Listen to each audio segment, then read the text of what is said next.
Press and media and social media అందరికీ నమస్కారం అండి. ఈ ఇన్విటేషన్ సడన్గా ఇన్వైట్ చేయండి. అందరూ మార్నింగే అందరు అసెంబ్లీ అయ్యానికి చాలా చాలా థ్యాంక్స్.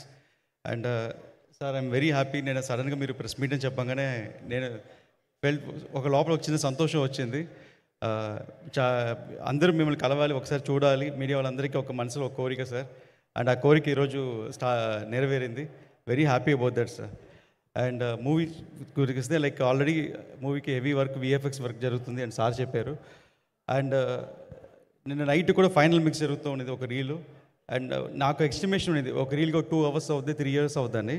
కానీ ఒక రీల్ ఒక 12 hours దాకా లాగుతూ వెళ్తుంది. ఇంత హెవీ వర్క్ ఉంది అనేది. బికాస్ దాంట్లో ఒక ఫైట్ ఉంది, ఒక సార్ డిజైన్ చేసిన ఫైట్, పవన్ సార్ డిజైన్ చేసిన ఫైట్.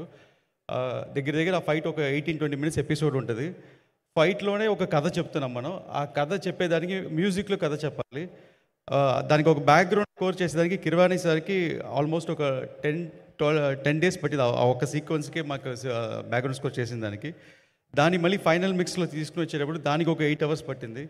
సో అంత హెవీ వర్క్, అంత పవర్ఫుల్ సీక్వెన్స్ ఫస్ట్ సార్ చేసి, ఆ సీక్వెన్స్ నేను చూసిన తర్వాత అప్పుడు నాకు దాంట్లో ఒక ఫైర్ ఒక అర్థమైంది. ఏంటంటే పవన్ సార్ చూసే వీరమూల సినిమా వేరే, పవన్ సార్ అనుకున్న సినిమా వేరే. ఆయన ఈ సినిమాని ఎలా అనుకున్నారనే ఒక చిన్న ఒక ఫైర్ నాకు అనిపించింది. ఆ ఫైర్లోనే డిజైన్ చేసింది బ్యాటిల్ ఫర్ ధర్మ అని ఒక కోడ్తో సినిమా అనుకొని స్టార్ట్ చేశాము. అండ్ ఇది Mughal period, 17th century start అయ్యే సినిమా ఇది, మొఘల్ పీరియడ్. అండ్ ఆ టైంలో ఒక ఔరంగజేబ్ ఒక పెద్ద పవర్ఫుల్ రూలర్. అండ్ మన లాంగెస్ట్ రూలర్ 55 years ఒక ఇండియన్ రూల్ చేసిన రూలర్కి, అంత రూలర్కి ఒక హరిహర వీరములు అనే ఫిక్షనల్ క్యారెక్టర్కి ఒక జరిగే ఒక వార్ లాంటి ఫిలిం ఇది.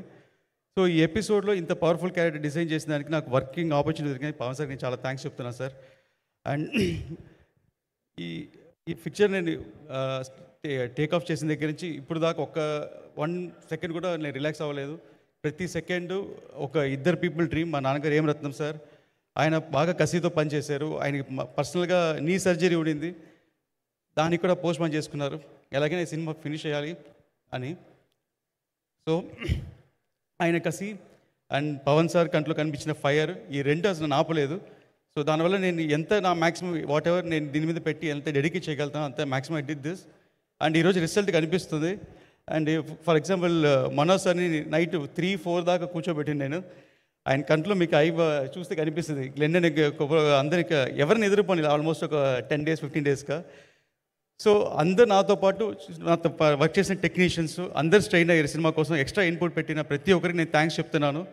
అండ్ ఇప్పుడు యాక్చువల్గా కిరవాణి సార్ కూడా రావాల్సిందే, ఆయనకి హాస్పిటల్ అపాయింట్మెంట్ రాలేదు. ఒక పెద్ద బ్యాక్ బోన్ ఈ సినిమాకి మ్యూజిక్. అండ్ కిరవాణి సార్కి నేను చాలా చాలా థ్యాంక్స్ చెప్పాలనుకుంటున్నాను. నన్ను ఎలా భావించారు తెలియలా, ఈ కొంతనాళ్ళు వర్క్ చేసిన బాగా క్లోజ్ అయిపోయాం. ఆ క్లోజ్నెస్ అంటే ఈ సినిమాని ఎట్టి పరిస్థితుల్లో సీన్ డల్గా ఉన్నా కూడా ఆయన డల్ చేయకూడదు, దీన్ని ఎలివేషన్ ఇచ్చి లేపాలని లేపారంటే మామూలుగా లేదు. అలాగే మన పవన్ సార్ని ఎలా చూడాలనుకుంటున్నామో స్క్రీన్ మీద, మనం ఏదైతే మిస్ అవుతున్నామో ప్రతిదీ ఆ స్క్రీన్ మనకి సినిమాలో ఉందండి. మీరందరూ 24th అప్రిషియేట్ చేస్తారు. అండ్ ఫ్యామిలీస్ తెలిసి చూడాలని నేను భావిస్తున్నాను. అండ్ ఎవరైనా మిస్ అయిపోతే sorry. And thank you everybody అండి. Thank you. I think your heart is pumping, Jyotikishna garu. ఇలా పట్టుకునే